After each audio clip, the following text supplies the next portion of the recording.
Willowbrook State School on Staten Island. It opened in 1947 and was seen as the only option for parents struggling to care for children with developmental disabilities. They were told their children would have access to care and education, but their reality was just the opposite.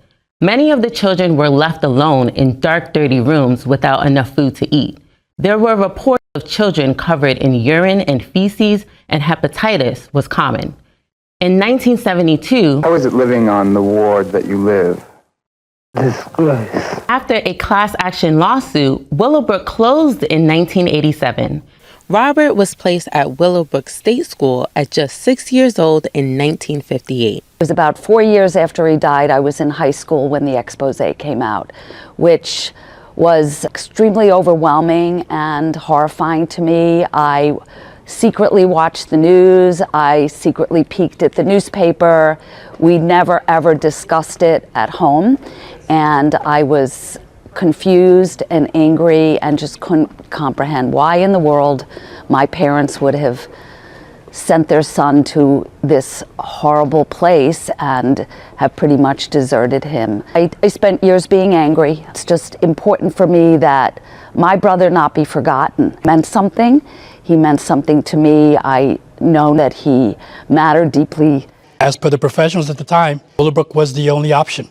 Unfortunately, what that did was significant trauma, emotional damage to my parents, and I think to the family. And I think my parents struggled with what they suddenly realized had happened when they took the lead of the professionals and recognized that Lewis was not getting what led to believe Lewis was going to get, and Lewis regressed. Intent, hopefully, is to remind people of what can occur when we disregard human life, human beings, what a human being is able to achieve when given the necessary supports, assistance, and an opportunity to thrive. People like my brother were isolated and hidden away from society when they were institutionalized, and there are families today who still bear that struggle, that suffering for having placed their child in a state institution, misled by what they thought they were going to get for their child. Remembered for future generations to come. One of those advocates is Willie Mae Goodman. They are not putting people first.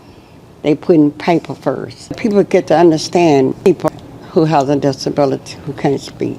They have a right to live in a decent environment. They have a right to live in a community. They have a right to participate in anything everybody else participate in.